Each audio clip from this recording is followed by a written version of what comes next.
Hi everyone, my name is Ernie Gonzalez and I am your host for The Color of Coverage. I'm here joined by the one and only Derrick Ow. Hi Derrick, how you doing, man? Good, man. I'm glad they let me in the building because I know a couple weeks ago they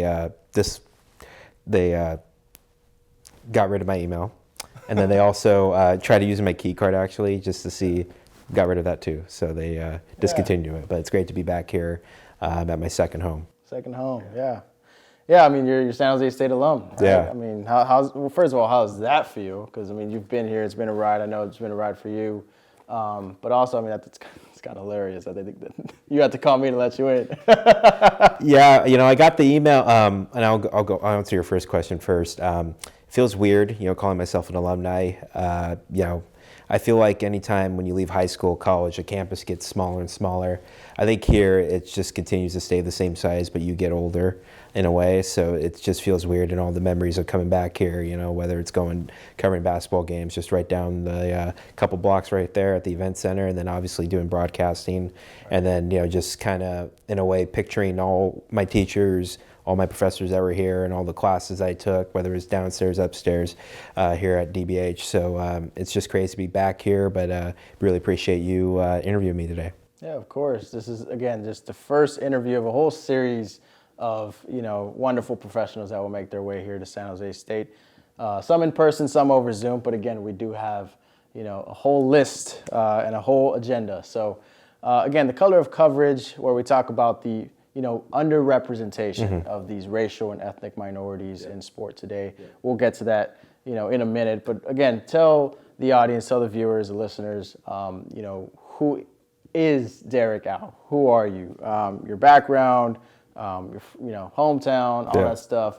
The journey of Derrick Ow, just to get to know you a little bit. We're gonna be here all night, so better bring the sleeping bags in here. Minute or two. Yeah. So I grew up in Salinas, California, just really an hour straight. It's like a slingshot down Highway 101. Make sure you drive 90 to get to campus. But from Salinas, California, born and raised. The youngest, I have an older sister, my two parents. I'm half Chinese, half Mexican American. Really proud of where I come from, and was kind of curious about sports journalism when I was younger. Reading the Mercury News, obviously Tim Kawakami, Monty Poole, SJSU alum, Mark Purdy, who taught you and I. A lot of different, and Killian too, and the list goes on and on. So I got into it just by looking at the sports section, which I know is kind of weird for at that time when I was like 7 or 8 years old. And all of a sudden you read these columns, and then it's just pretty crazy that I end up kind of okay, maybe there was a career in this, and then. Then backtracking a little bit, I was diagnosed on the autism spectrum when I was 2 years old. Had 16 seizures, and my parents put me in special education to help improve my motor skills, and I'm still grateful for that to this day. And it's just a really incredible journey to survive elementary school, survive middle school, high school, go to community college, Hartnell Community College, and then come here, and then obviously the crazy adventure that we had with the pandemic, going to school and transitioning to Zoom, and you had to lead the classes, and sorry to throw you in the bus, Donna. Don't forget how to turn on the mute button on and off, and then Ralph would do a little bit the same thing my last couple semesters. But yeah, it's been a crazy journey, and I can't believe that I'm an alumni like nearly a year after, class of 2021, winter class of 2021. So it's just pretty surreal to be here as an alumni, and continuing to hopefully inspire and support the next journalists that come through here, and also PR majors here as well. Right. Incredible journey at that. Definitely, Derrick, thank you for sharing, and like you say, this is a wonderful place here. We have incredible talent, incredible professors. Mark Purdy would call it an insult to call him a professor, right? I remember those days, and just the relationships that we built here, right? So again, thank you for coming on. And what is it that you do now? What do these days look like for you? So I guess you say I have 3 different titles besides being a loving brother, friend to this guy.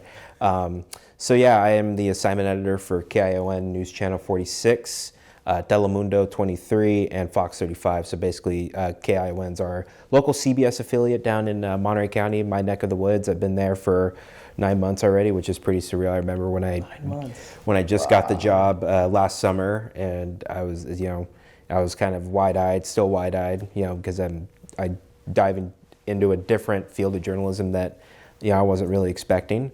So it's just been an incredible learning experience for me, and just being able to learn so much about kind of the news side of journalism and also how, the industry works, just because it's always constantly evolving, especially on the digital side, which is mainly what some of my role is handling our web posts and our social media, and also having to make like cold calls right off the bat to our local law enforcement agencies for breaking news stories, or county public information officers, different, people of all walks of life. And I do get some of the bad viewer calls, unfortunately, but it all comes with the job. And it's just been pretty incredible. And be able to work for my hometown station, it kind of wasn't in the goal, I guess, in my realm when I left here.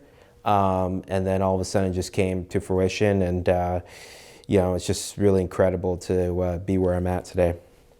Cool. Yeah. I know when I heard, you were down at, I'm like, I don't know if it was you, must have been you, or maybe someone else. I'm sorry for maybe I'm confusing it, but hey, can I put you as a reference? Yeah, absolutely. It just warms my heart when, some of the students there were at the Spear, and not just, recent semesters, but even semesters way before. I'm like, wait, I've been there that long. Yeah. So it's cool when, not only do I get that immediate text, hey, can I get the reference? But then I find out that, we get the job as well. And that's awesome, man.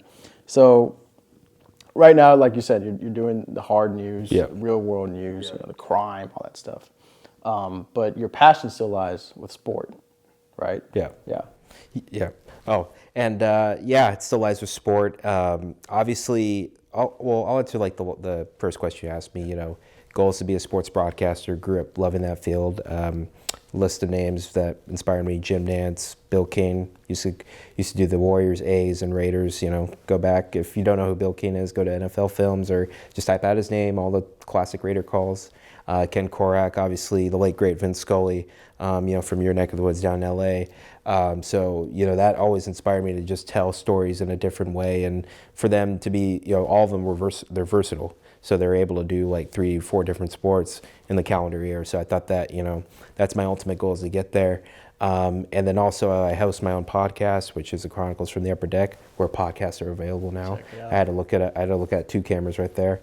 I do that, and it's really great to just be able to interview some of my friends that, you get to know them a little better, but also kind of that unlimited format, just because it's great to kind of have, a little bit of the freedom, 2-3 hours, and you can just talk to somebody. And then answering your recent question, I've gained a greater respect doing news, just because, when I was here, it was like, oh, sports, we had the Spear.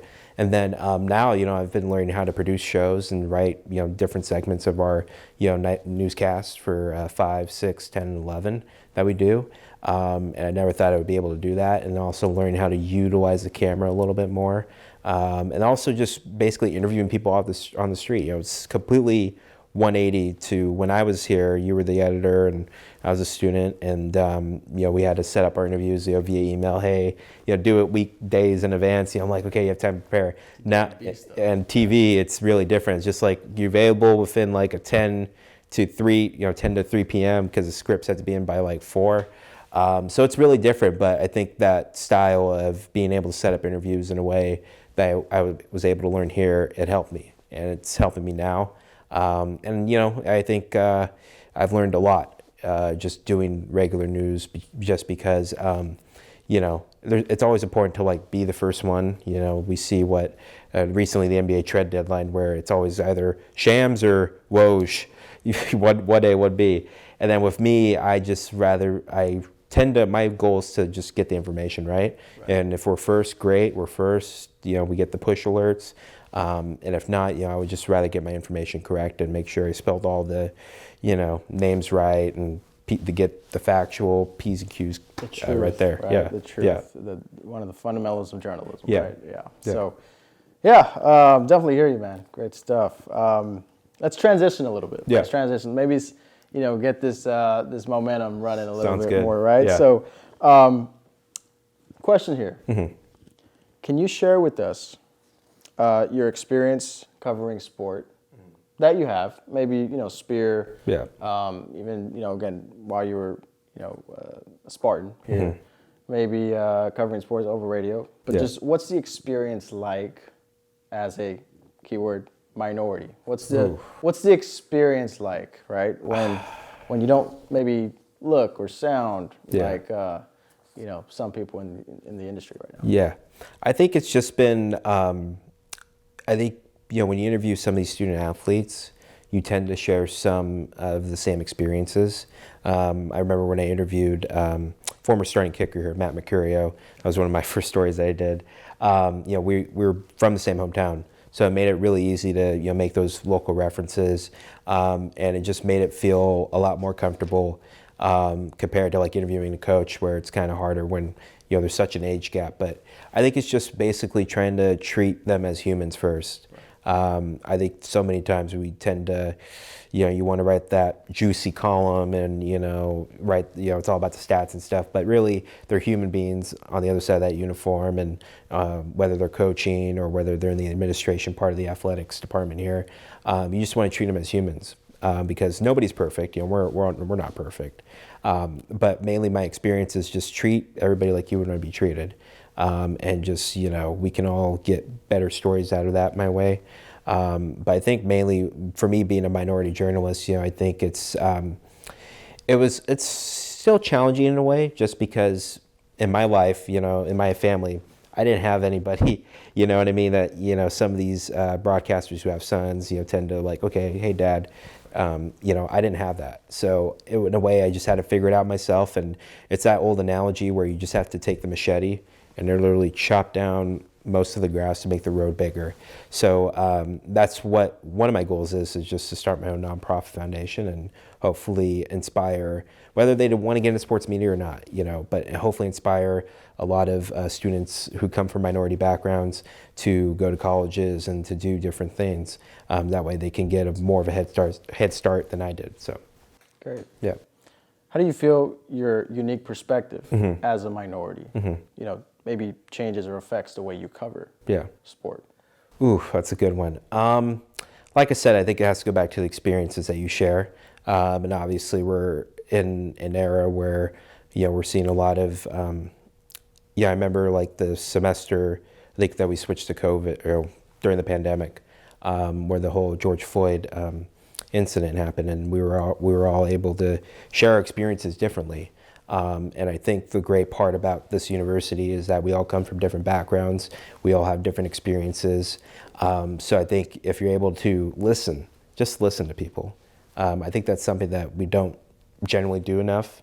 Is just not listen to different people's beliefs or different people's backgrounds, because then you can get a better understanding of on how they were raised or what they had to overcome, because we all have different adversities that we have to overcome. So it's just about listening. And I think that's what helped me out, because I had to interview different people from different backgrounds and, people that I may not like or disagree, I agree with, but, you still have to maintain that professional relationship. I know you're young, right? Yeah. And maybe there's way much more Yeah. than the experience that Yeah. you have so far, right? Especially considering sport. Yeah. Right.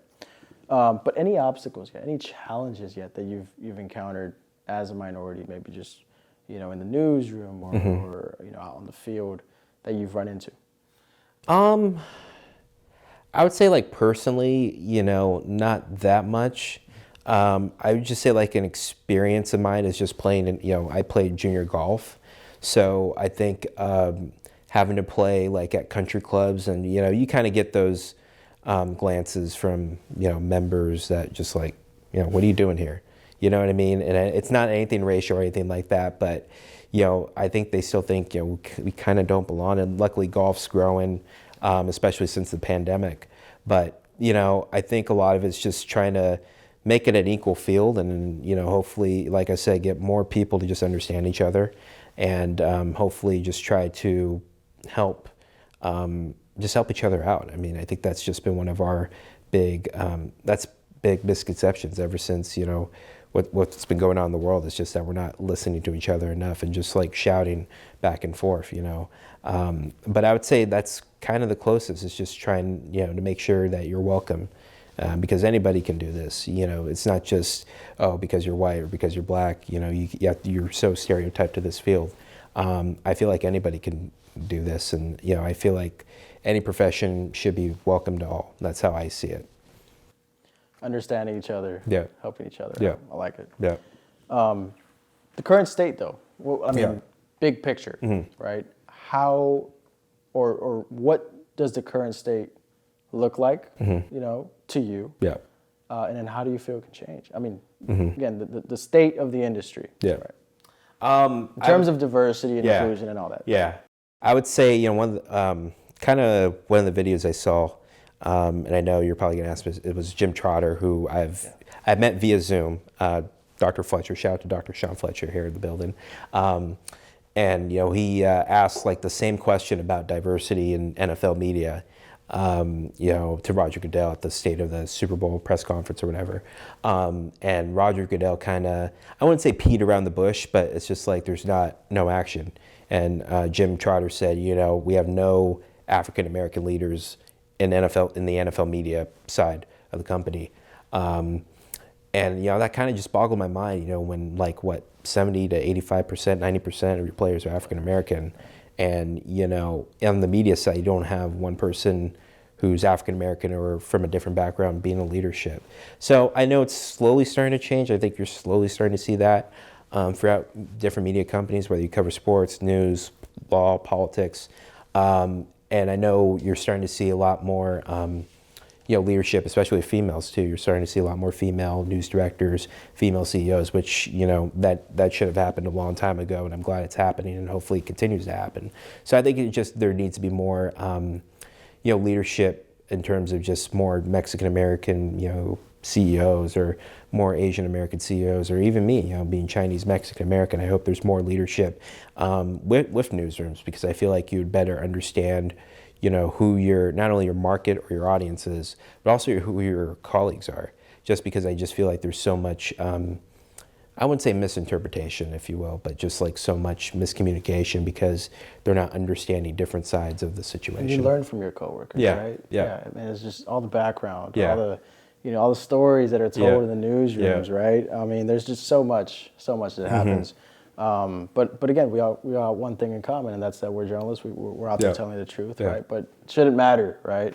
But the numbers should reflect, right? Like when you talk about, you know, sport, if you have, you know, 70, 80%, you know, say African American, for instance, in the NBA, right? Why is there not that leadership, you know, off the court as well, right? And that's, I mean, it's interesting. Yeah, especially with, sorry to interrupt you there, Ernie, but especially with ownership. I mean, you know, you're starting to, I mean, you're getting that a little bit, but it's not at the rate, you know, where we don't have a majority owned, you know, MLB team or, you know, NBA, NFL that's African American. I mean, the only, you know, couple is Shad Khan for the Jaguars.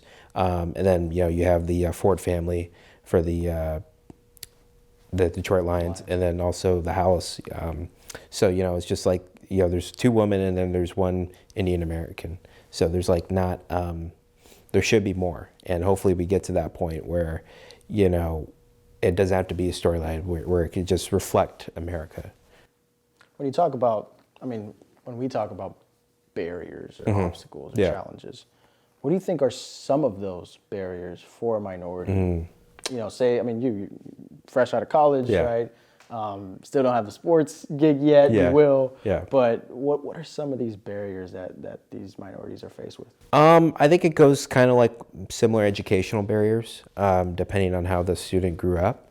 You know, parents might have not gone to college or high school. So I think there's that, and that's something that, you know, we can't control. Ultimately, you know, you don't get a choice of what family you're born into. You just grow up in those circumstances.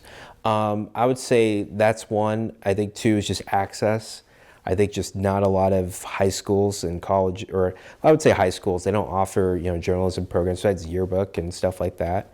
You know, there's just not a dedicated like news section where you have to reach out to your local newspaper, your local hometown newspaper. You have to send out emails and stuff. So I wish there's more of that. Whether you can have a high school pathway program for journalists, and maybe for every field. Just have a pathway program so that way they can get firsthand experience in high school. And that way, when they come into a 4-year, they're just not like lost.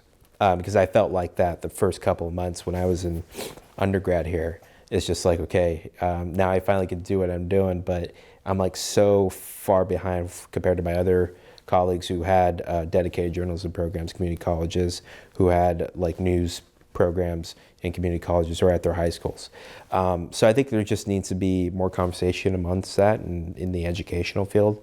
And I think financially it's just, obviously not a lot of people have access to cameras and the lights, and basically they're just trying to start their own podcast like me and just do it off your computer. But I think just more, I would say more support from like, tech companies on, entrepreneurs who want to start their own show or just want to start their own YouTube channel and, are trying to make a name for themselves in the world. So I think there just needs to be more of those conversations.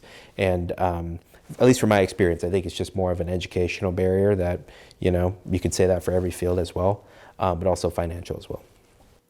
How about the responsibility, right? Because you have these networks as well that once you're in there, how do you move up? Because I was reading something recently. I think it was off the New York Times. I think we were doing some research on it as well, where, for instance, back on the field, right? You have these, say, a black NFL coach. Not only are they more likely to get, less likely to get hired. They're more likely to get fired. So that's. In that case, when we talk about race, when we talk about ethnicity, it's not just on the field. It's also when they get these opportunities, say in the newsroom, say, in the office, less likely to get hired, more likely to get fired. What do you think these companies, these organizations have to do, to kind of not only keep them there, but have them grow? I think, especially you're seeing it with the NFL and MLB. I know African American player participation's gone down, and obviously I think Dusty Baker, was like one of the at least like 2 or 3 managers that are African American that are still managing an MLB team. And then NFL has just been having this constant problem, obviously with the Brian Flores situation that occurred last season, and then hiring Lovie Smith for the Texans, that he gets canned. And then Steve Wilkes, kind of, luckily he's with the Niners now, but when he was at the Panthers, kind of led him back to the playoff contention, and then he gets canned. So I think to me it's just like, what are they doing wrong that, other guys that have had multiple opportunities are doing right? Other guys that are Caucasian, what are they doing, right that these other qualified candidates who are come from minority background, probably have 10 times as more leadership skills than candidate A. What are they doing? So I think that's something that I know it's been a problem for the NFL for the past 5-10 years, and we hear about it in the off season, and that's why we heard Jim Trotter ask the question he asked. And in terms of the news media, I think it's just offering more diversity pathway programs, and luckily like I said, you're starting to see that a little bit. Kind of like a chart, you're starting to see that peak a little bit, which is a good thing. And I know everybody wants immediate success, but unfortunately it's not overnight. So I would say just offering more like diversity pathway programs. And the cool thing about San Jose State was that, I got to hear from professionals. I got to hear from a Jim Trotter. Mark Purdy luckily was able to teach my class. Joe Stiglich was able to teach my class. And you don't really get that in high school. And I think it's just because, they just want you to go for 4 years and boom, you're there. So I wish I could have got that maybe at a younger age in high school. And luckily I was able to do it with a youth golf program that I was in, where I was able to meet a Rich Lerner from Golf Channel, where I was able to meet Alan Shipnuck, who from my hometown, legendary golf writer, where I'm able to talk to him, you know what I mean? So I think it's just those type of, diversity pathway programs and being able to have a guest speaker come into your classroom. I think that really benefits. And I wish they would do it more, kind of in the elementary and middle school, in those high school programs that I know plenty of Bay Area high schools have. But unfortunately, Monterey Bay, where I come from, Monterey County, we don't have those like journalism programs where, we already have studios ready to go. So hopefully, whenever I make it big and, whenever people think I make it big, I'm able to do that for my You're community. a professional already.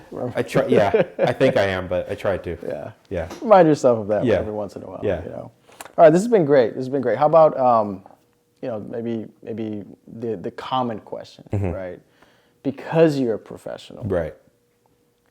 what advice do you have to maybe San Jose State students now, college students all across the country that want to get into sports journalism, that are, again, not white, Yeah. right, not necessarily male, Yeah. and aren't necessarily like, oh, yeah, I'll get there, or yeah, I have the money, Yeah. but those who face those challenges, those who face those barriers, like yourself. Well, a real secret of mine, don't cram for your stories. When he was the editor, I crammed for him, stayed up till 12, midnight, 1 o'clock, 2 o'clock in the morning. I only had like 3 hours of sleep, 4 hours of sleep, so don't do that. What else? What other school tips do I have for the undergrads here, and also master and graduate students here? Make sure you get your sleep too. Get your 8 hours of sleep. But now going back to your question, Ernie, I think it's just, it's more so of, I got like 3 things. I mean, finding a lot of mentors here. And like I said, luckily here at SJSU, I was able to find a lot of those mentors, whether it's through the athletic department, and obviously working with the late, great Lawrence Fan, also, Amy Villa, all the PIOs, they're amazing, just to be able to see how they do their job from my side. Just because you have a better understanding of how they schedule interviews and stuff like that. Being able to meet local broadcasters, Justin Allegri, who's an alumni here and calling the football and basketball games. Being able to meet, Randy Hahn just down the road calling the Sharks games. Being able to have a conversation with Ken Korak from the A's. It's just about trying to find your mentors and trying to find the right support system. And number 2, don't be afraid to fail. I mean, we're all going to have bad stories. You're all going to get those phone calls. Why'd you write this? Yada, yada, yada, chewing you out, cussing you out. But I remember one thing that Mark Purdy taught us. It was kind of one of my first, classes here. Journalism, what was it, 138? 138, yeah, or just right across the hall, literally, from where we're sitting. Is that, I think, I forgot who asked the question. They said, Mark, how do you deal with like the people that don't agree with you? Because not everybody's going to agree with you, even though you want them to. And he said, one of the most powerful lessons I've learned here is that, they don't know you. They don't know what you're like at home. They don't know anything about your family. So as long as, that happens, just don't listen to them. Now, if they have a great argumentative point, you can hash it out on Twitter, unfortunately. But, don't let that define who you are as a person. Don't let that define who you are as, with your character and stuff. So I think it's just trying to, listen to the right support system. I think that's really crucial. And also just being able to believe in yourself. Just because, this is a field where it's very competitive, it's okay. Competition's fun, but being able to find your own voice, being able to find your unique niche of what you want to do, I think that helps out a lot. And your first couple jobs are not going to be, right to ESPN right away, right to, calling the Masters right away, like some Hollywood ending. You're going to have to work for it. But as long as, like I said, you have the right people around you at your work, at your internship here, then you'll be fine. And then the last thing is, some students are afraid to like ask for help. And, I feel like it's important, whatever you're going through in life, just because you have to be here for a couple hours during class, professors are here to help you. Now, they might not tell you what you like to hear, but at the end of the day, it's going to benefit you in so many ways as a professional, as a person, when you get older and when you come back here and you're able to give that advice. So that's just really my advice. I feel like, there are successful pathways to sports journalism. It's just about having the right support system, believe in yourself, don't be afraid to fail, and don't let any, negative comment define who you are as a person or who you are with your character. Incredible advice, Derrick. Yeah. Derrick, I'd like to thank you so much. We at The Color of Coverage would like to thank you so much for this time. Again, If you want to hear more interviews, those will be lined up shortly over at thecolorofcoverage.com.